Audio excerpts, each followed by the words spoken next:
Well, good morning or good afternoon or good evening, everybody. My name is Doug Finke. I'm with the Quantum Computing Report, and we have two great panelists here who can talk about quantum cryptography and communications. And I think you'll find it a very interesting session. We will be taking questions, so I would encourage you to enter any questions you have in the chat, and we'll try to answer them if we can.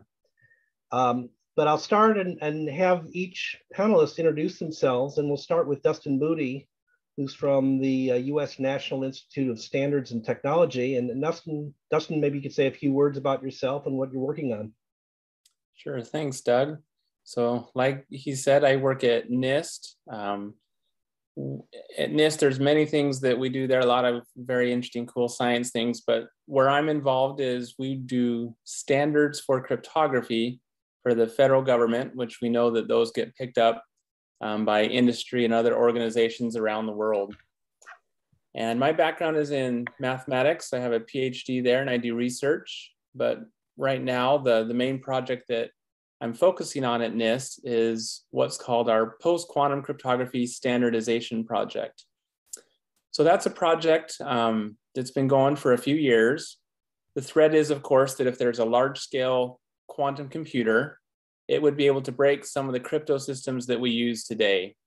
Namely, it would break public key crypto systems like RSA and elliptic curve crypto. And so as a result, we need to have new crypto systems that would be safe or protected from attacks from a quantum computer to replace these algorithms that would be broken. So people around the world have been aware of this threat for a while. And about 5 years ago, NIST launched a large international competition-like process to kind of vet and evaluate new crypto systems. So experts from around the world have designed some new crypto systems that are believed to be quantum resistant and sent them into us where we're running kind of a competition to find the best ones. And that has proceeded through a series of rounds. Initially, we had about 70 of them that were sent in. And after the first round, we whittled it down to 26. And right now we're in the third round and we have 7 finalists and 8 alternate candidates that are still being evaluated. Roughly probably about the end of this year, beginning of next year, we will announce the algorithms that will be selected for standardization so that we can begin our transition to post-quantum cryptographic systems for public key cryptography. So that's a little bit what I'm involved with and this project I'm working on and what we'll be talking about a little bit. Okay, great. Thanks for the introduction. And we'll turn it now to Denis Mandich. Denis is with a company called Qrypt. He's actually speaking from the Freedom Tower in New York City, and you can see the Hudson River in the background there. So enviable offices there. So Denis, why don't you tell us a little bit about your company and what you're working on? Sure. My name is Denis Mandich. I'm the CTO here. I'm a physicist by background, string theorist. I spent a couple decades in the US government working on some of these quantum secure systems. And today at Qrypt, we're implementing some of the NIST finalists that Dustin is working on to bring some of the software that people use today into this post-quantum crypto era. We also build fully quantum secure systems that are not just quantum safe or quantum resistant, but they're actually impervious to any type of attack. These implement one-time pad-based systems as well for really ultra-secure applications. These are in 2 types of technologies: the common IP-based systems that run the internet, and then the operational technologies that you'll see for critical infrastructure as well. One of the fundamental pieces that we need for that is the ability to generate large amounts of random numbers through quantum entropy sources. Okay, well, very good, Denis. So, one thing I should mention, I actually did a study this once. Over the next 10 to 20 years, the world's going to have to either upgrade or replace tens of billions of devices to a new type of cryptography because of quantum computing. And for those of you who may remember the Y2K effort 20 years ago, sometimes they call it Y2Q, years to quantum. So there's going to be a big effort over the next 20 years to do that. But let me start asking you a question first, Denis, is that, Dustin, you mentioned that you'll be coming out with your selection of your standards, let's say within the next year or so. If I'm in an enterprise right now, and I'm a little bit concerned about that, is there anything I should do right now to prepare for this upgrade, or should I just wait until you guys finalize on your standard? It's a good question. There are some things that you can do now, and there are some things that you probably should hold off on doing. You don't want to rush out and take any, you don't want to rush out and start implementing a crypto system before it's been standardized. I would recommend that you wait until there are standard algorithms that specifications have been out there for. But what you can do is start getting some information. NIST has an organization called the NCCOE, the National Cybersecurity Center of Excellence, that's leading a project to help organizations with the migration to post-quantum cryptography. And they've written a white paper and have several resources on their website. So if you search for NCCOE and post-quantum crypto, you'll find their project that has a lot of information about getting ready. I'd also recommend that you start building an inventory of your crypto and the different implementations you have that are deployed that use crypto, and looking at what type of crypto is it? Is it public key crypto that's vulnerable? Is it in a place where you can easily swap out a new algorithm? We often refer to that as crypto agility. You can start learning about the candidates that we have as finalists, and you can test them out, prototype them, see if they're going to fit for your different needs, your use cases, your applications, see if there's any issues that might arise. Some of these new post-quantum schemes have larger key sizes. So you want to explore that in advance, if that would be a problem.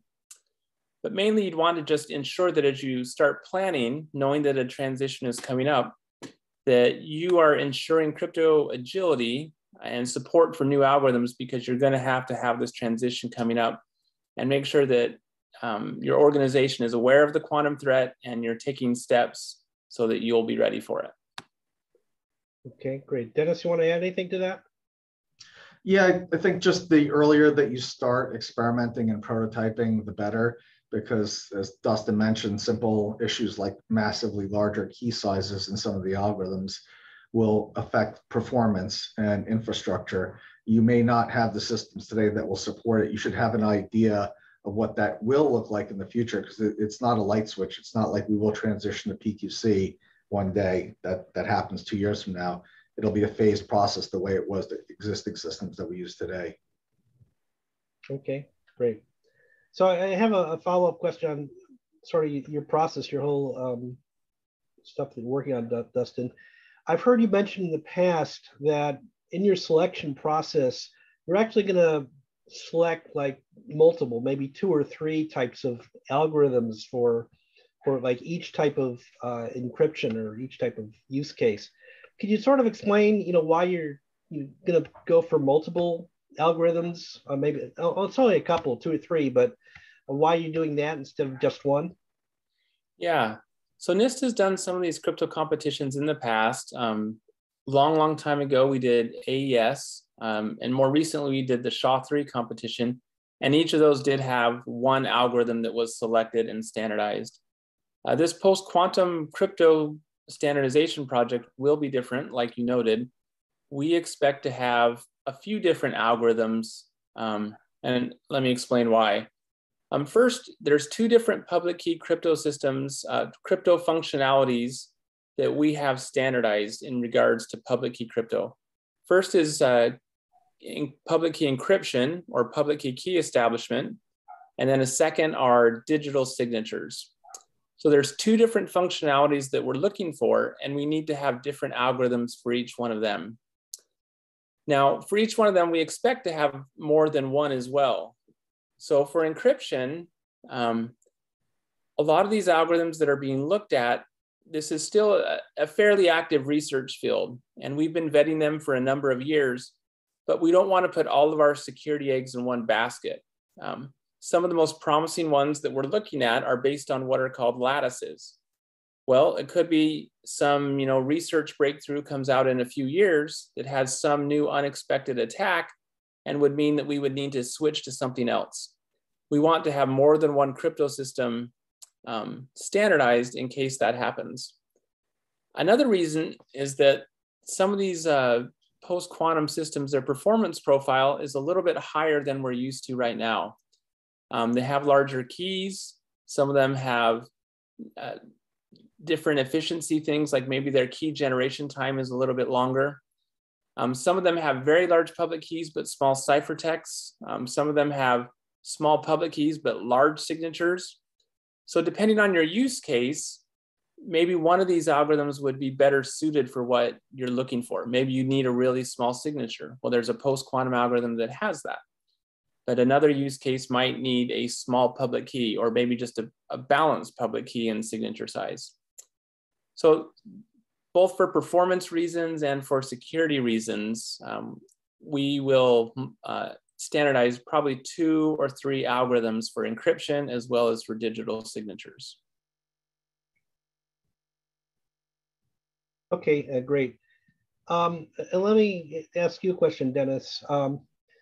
We've been talking so far about post-quantum cryptography, PQC, but there's actually 2 different approaches that people are talking about to develop quantum-resistant cryptography. There's the PQC, which is essentially a math and software-based approach, but there's also QKD, which stands for quantum key distribution, which uses quantum physics.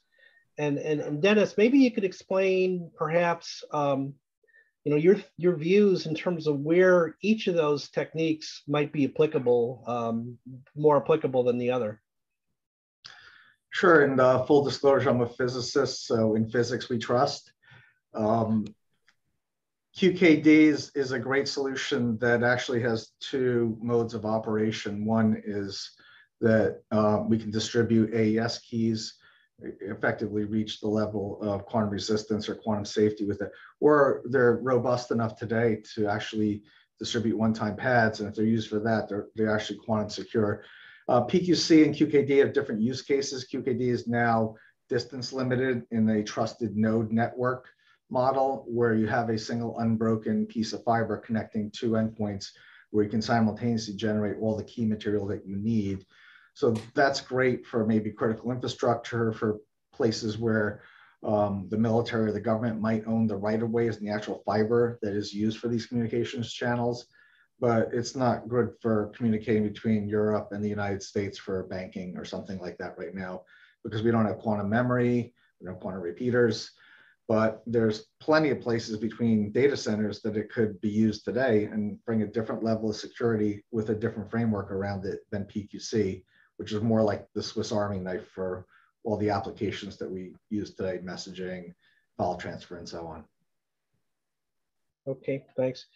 Dustin, I'll let you add to that. I know you spent the past several years just working on PQC. Just interested in your thoughts on QKD, whether there's any applicability with that.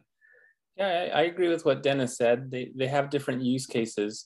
It's kind of interesting that post-quantum is the result because quantum computers will break crypto systems, whereas QKD is the idea that you can use these quantum technologies to create crypto systems. So they kind of have a different foundation. One's more on math, one's more on physics.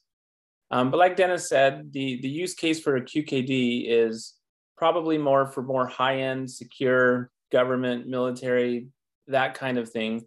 Whereas PQC will likely be used more for what we traditionally use, a lot of communications protocols online to transmit information. And it doesn't have the scaling challenges that QKD has. So there are use cases for both. I think PQC will be more widely deployed worldwide for more applications, but both are important technologies. Okay, great. It's good to hear that you guys are pretty much in sync. One of the things that Dustin mentioned was the fact that there are differences, and when people want to start implementing this stuff, things like key sizes will be different. And Denis, maybe you could talk a little bit. I know you've expressed to me privately your concerns about the safety of keys, key generation, and the fact that you have longer keys now in post-quantum cryptography. maybe you talk a little bit about some of your concerns and things that people should do to perhaps come up with a more robust set of keys. Yeah, the issue with most key generation mechanisms that we use today, they're based on electronic noise, which has no fundamental proof of randomness. Only a quantum measurement can give you a true random 0-1, where it's not because I don't have information about the system. I wasn't able to engineer enough around it. It's because fundamentally it can't be done. And we've seen this, from the beginning of cryptography, that the easiest way to attack a crypto system is not to try to break the crypto mathematically with supercomputers. It's we'll attack your entropy source, the thing that generates your keys, and then make that non-random or highly biased. And then I can just guess what your keys are and decrypt everything. And this happens with increasing regularity, either deliberately or inadvertently. Crypto AG is a famous one that CIA ran. I like a recent one that the Russians ran. It's called Reductor, where the pseudo-random number generator in browsers was compromised to be non-random, and then they could just decrypt everything in real time. But it's happened accidentally as well, where we look at the certificates that are out in the wild today. Keyfactor did a study on them recently and found that 1 in every 172 of them share a common factor. So it's a persistent problem. Whenever people look at it, they find that there's a lot of non-random behavior in the systems that generate the key material that we need to secure our crypto system. So we build quantum random number generators with the national labs around the world to overcome that problem, make it available at scale, and make it deployable through the cloud to make it easy to use for these much larger key sizes that you find in PQC. Okay. So if you've been following the random number generator, articles of various types, there's actually a couple different types. Some people talk about certified quantum random number generators, and other people talk about random number, just standard quantum random number generators. Maybe you could describe the difference and where you might want to use one or the other. Yeah, so there's no industry standard for what does it mean to be certified, because until NIST issues a new standard for it and there's a FIPS compliance requirement, there's really no certification authority in the traditional sense. What people mean is, for example, if you use a quantum computer to run a random quantum circuit, then the output of that circuit theoretically could be certified, but that's not a well-defined term. And using a quantum computer to generate a random number is like a Rube Goldberg machine for something that we do with simple electronics. Just doesn't make sense when we need gigabits per second, a random number generator output for crypto systems, and a quantum computer will take 2 minutes to put out a couple hundred bits. So it's really an emerging process. We're involved with the ITUT in Geneva on that certification process, and what is the standard for global financial network infrastructure for QRNGs. That's just coming online today, and we'll see authorities from the gaming industry and everywhere else come up with a new standard that we'll call certified. Okay, yeah, it is important because I can go out today and buy on Amazon a random number generator for $50. And the only problem is I don't really know what's inside the box. And, there could be someone who had messed with it and it wasn't quite as random as I thought. So you do have to be careful. Been done before. Yeah. Now, Dustin, I have a sort of another question, which is there's also talk about hybrid post-quantum cryptography, where you sort of combine the PQC algorithms that you're working on, as well as classical encoding like RSA. Maybe you talk a little bit about that and whether or not you recommend that people look at that at all. Yeah, so there's certainly been a lot of interest in hybrid systems where you're combining a post-quantum algorithm and a classical algorithm. We've talked to a lot of industry partners, and they seem to think that that's a good way to transition into post-quantum algorithms. Maybe we're not quite sure, because it's still a research field, we want to ease into it a little bit. when we do this. And so by combining both, the only way someone can break that hybrid scheme is if they can break both algorithms. So you're ensuring you've got quantum resistance, and then you still have the traditional cryptography that we're relying on.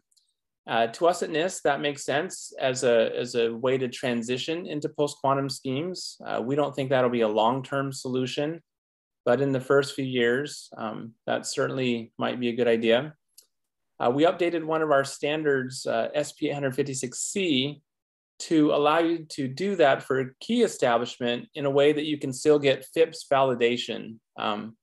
So the FIPS validation would only be speaking to the classical crypto system that's currently NIST approved. We don't yet have a post-quantum one approved, but we describe a way where basically you can concatenate the shared secret from a classical algorithm like RSA and a shared secret from your favorite post-quantum algorithm, and then you'll run that through a key derivation function, essentially making a hybrid scheme, and it can be FIPS validated. Not everyone agrees with that. Recently, the NSA gave a talk at a workshop I was at, and they don't see hybrid as a good solution for them. So they plan on transitioning straight to post-quantum algorithms when they make their transition. Okay, very good. So let me just take a quick side step. We'll get back to cryptography, but you know, cybersecurity has been in the news quite a bit lately. And since you guys are sort of at least involved in the periphery, besides the encryption aspect of it, are there other aspects that you are personally concerned about with regard to cybersecurity that you would recommend end users pay attention to? And I'll start with you, Denis. Yeah, we are close with some AI machine learning companies.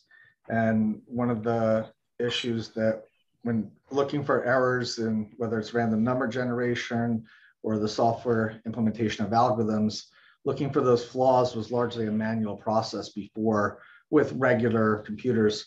When you start combining the next generation of AI and machine learning with quantum computers to discover those flaws, they're probably far more ubiquitous than we know today. And that's a little bit scary because a lot of this data, we always talk about it's been harvested now, it'll be decrypted later. It might not have to decrypt it. You may just be able to unpack it some other way with these new tools that we're seeing come online. So I think the cybersecurity landscape is going to get a lot harder for a lot of companies. We're going to see a lot of these older technologies have critical flaws that have been implemented for years that we don't discover for 2 or 3 years. Okay, Dustin, or anything in specific that you're concerned about? Maybe I'd just add that we've learned that crypto transitions take a long time, and there's lots of unexpected problems that you encounter on the way. So as we start to transition, there's going to be things that we didn't think about. Something might not fit when we hoped it would. And like Denis said earlier, people aren't usually breaking the crypto algorithms. They're usually finding some vulnerability in the implementation. So I'm more worried about those sorts of issues rather than someone breaking the actual crypto system, but just making sure that the transition goes as smooth as possible. And for that, it takes a lot of people planning ahead. And we have a lot of people working on that, but we need more of that to go on so that everything will work out. Okay. So we're getting some questions from the audience. So let me turn to those right now. And the first one's really for you, Dustin. There's some discussion about what we'll call a round 4 of the NIST competition. Maybe you could talk a little bit about that and what you're looking to do right now with that. Okay, so we have finalists and we have alternate algorithms that we're evaluating. The finalists are the algorithms that we think at the end of the 3rd round would be ready for potential standardization if we select them, and that they would fit most use cases. They'd be good all-around algorithms. We also have some more alternate algorithms that we think need a little bit more time. So when we announce the first algorithms that we standardize, we also expect to name some of the alternates that we will continue to study in a 4th round of evaluation. And that way we will continue to have cryptographic diversity, where if we're relying on lattices for our main algorithm, some of these alternates are based on codes or are based on isogenies of elliptic curves. So we're continuing to look for those alternate candidates to see if they will be ready for standardization. They just need a little bit more time. Okay, very good. And so there's another question. You guys, have been doing this for many years. Various types of algorithms you've been standardized.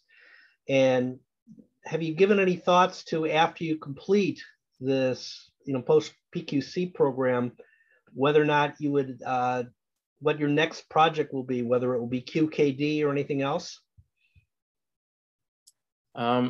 Good question. I think the post-quantum thing is going to go on for a number of years, even after we get these first standards. Like I just said, we have a 4th round, and this is a pretty active field of research. So I think we'll be continually vetting new algorithms and seeing if we need to revise our standard because something better comes along, or if there's any attacks that show up that we need to adjust anything. There are other areas that are very interesting. NIST has projects involved with lightweight crypto, threshold crypto. We keep up with active research areas like fully homomorphic encryption. That's a very exciting area, and there have been some industry standardization starting to happen a little bit. And that's something I think could be very interesting for NIST to be more involved in as well. Okay. Are there any possibilities or any thoughts given to NIST getting involved with standardizing QKD protocols? Yeah, so our group doesn't do as much with QKD. We're more math and computer science. There are some physicists at NIST who are involved with QKD standardization efforts. In particular, there's one of my colleagues, Alan Mink, who's involved with some of those efforts. I don't know as much about that. I think NIST isn't putting as much resources right now into that. That could change in the future. Maybe Denis has more information on what he knows. Yeah, we're involved in 2 projects with QKD. One is obviously for quantum internet, where instead of transmitting digital data, we transmit qubits. Another one is with a government lab level QKD technology that we may combine with some of the crypto systems that we're using today in a hybrid environment. So you can use both in the different applications that are available to you. Okay. I don't think it'll be standardized, but that's just my personal I think there are some other groups that are looking at it, either IEEE or one of the groups, but I can't remember which one's looking at it offhand. I think ETSI, they're a European standards organization. They have some efforts as well. Okay. So another question came in from the audience about the use cases for PQC, and maybe again, Dustin, you could talk about passing keys as one use case, and then digital signatures as another one. Maybe just explain that a little bit more for some of the folks in the audience. Sure. So public key cryptography, traditionally it gets used in the 2 functionalities that Doug was just mentioning. It can do encryption, but typically the way we see it done today is you will use public key encryption to create a shared key with whoever it is that you are communicating with. Maybe you're emailing a bank or going to a website and you've never established a shared key with the other party because you're 2 different people online. Well, you'll use public key cryptography to create a shared key in a way that nobody else could figure out what it is. And then once you have that shared key, you typically switch over to a symmetric key crypto system, such as the block cipher AES, which is a lot faster to encrypt your data with. So that's one of the uses, is for key establishment. The second one is for authentication, digital signatures. So if you want to authenticate that something came from you, you can use your private key to sign it, and then somebody else can take your public key and they can verify that you sent the message, that it wasn't altered, and it authenticates that just like a signature on a letter would do, but in a more electronic or digital fashion. So both those rely on public key cryptography. There are other types. There's symmetric key crypto, but post-quantum is more dealing with the public key cryptography. Okay, thanks. Another question in the audience is the quantum internet. Again, you hear that a lot. And Denis, you believe in any of the technologies that either you're developing, either on the QKD or the PQC side, how that would relate to the quantum internet? Oh, absolutely. So there's, again, no standard answer for what the quantum internet is, but if we just go with the premise that it's the transmission of qubits over the internet instead of digital bits, then that'll be what connects the quantum computing infrastructure around the country and the world. So I can connect two quantum computers in two different data centers with a quantum channel and make one big quantum computer. But that same internet could also be used for transmitting crypto keys. Again, it'll be very slow, it'll be very expensive initially, but ultimately that takes away a lot of the security premise that we have to believe is behind the internet, which we know is not true. We know a lot of the data mining, a lot of the harvesting happens over these channels today. All that goes away with a truly quantum internet. There's ways to get around that today without using QKD, but it's a little bit harder and a little bit more expensive. Okay, great. So let me maybe last questions I'll ask has to deal with how do you guys personally manage your passwords for all the websites you log into? Do you use the same password at each site, or do you have a system? You don't have to tell us the passwords themselves, but maybe you can tell us a little bit about the systems you use to manage your password and keep them secure. And I'll start with you, Dustin. Good question. I myself use a password manager that generates pretty random passwords and it stores them. And I trust that enough that I feel fine doing it that way. If there's a site or something that I really want to be safe, then I'll probably write it down and stick it in my drawer. But okay. And how about you, Denis? I'm slightly more paranoid coming out of the government community, where any central repository of anything is an easy point of attack, even though they might be perfectly secure. So everything's written down in password books and I have a different password, long password for every website. And I don't store anything on the computers. I actually have to memorize everything. You use pencil and paper? Yeah, it's I can send you one. Here's a password book and I see. Qrypt logo on. I actually write down some of my passwords too. Sometimes the old technology works the best. Do you use one of your random number generators to generate the passwords? Yes, and actually, I have a presentation after this. I'm going to make it really easy for the harvesters and hackers. I posted all of my SSN and banking information with our crypto on our presentation. So I gave you the harvesting part. You just have to go out and break it now. I see. So you get your big bank account. Yeah. Okay. We need to wrap up in a couple minutes, but I'll give each of you maybe 2 or 3 minutes, maybe to give just a quick summary. If there's one thing that you would like the members of the audience to walk away with, one idea, what would you want them to remember, let's say a week from now after this conference? And again, Dustin, I'll let you go first. Okay, thanks, Doug. What I'd want you to remember is that quantum computers will have a lot of great benefits for us. However, in cryptography, they also pose a threat. So I want to make sure you know that there is a threat from quantum computers to the crypto systems that we use today. NIST is in partner with other, the cryptographic community around the world is working on this, and we will very shortly have standards out for algorithms that will protect you.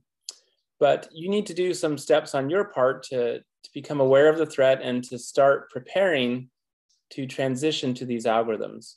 So I'd encourage you to look at our NCCOE migration project, and it's got a lot of advice for you. Make sure there's someone in your organization who's tasked to be on top of this, to look at the crypto you're using and to make plans for the future to be crypto agile and keeping up with everything that's going on in this field. Okay, and Denis, your final thoughts?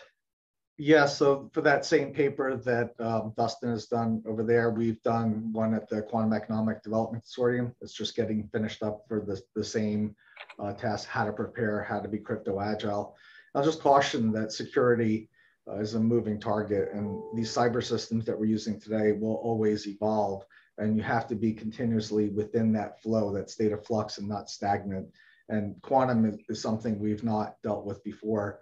The threat will come at any time. We just don't know when it'll happen. So the best thing to do is start phasing in these new standardized algorithms that NIST is working on, which everyone is really thankful for, because they're a trusted authority to do that analysis and then to tell us all what to do and when. Okay, well, thanks. So since I'm the moderator, I can have the last word. So first of all, I want everyone in the audience to understand that this is going to be a big project. As I said earlier, it's going to be tens of billions of devices that are either need to be replaced or upgraded with the new algorithms. And historically, when we've looked at some of these transitions in other encryption systems, it takes about a 10-year period to do that.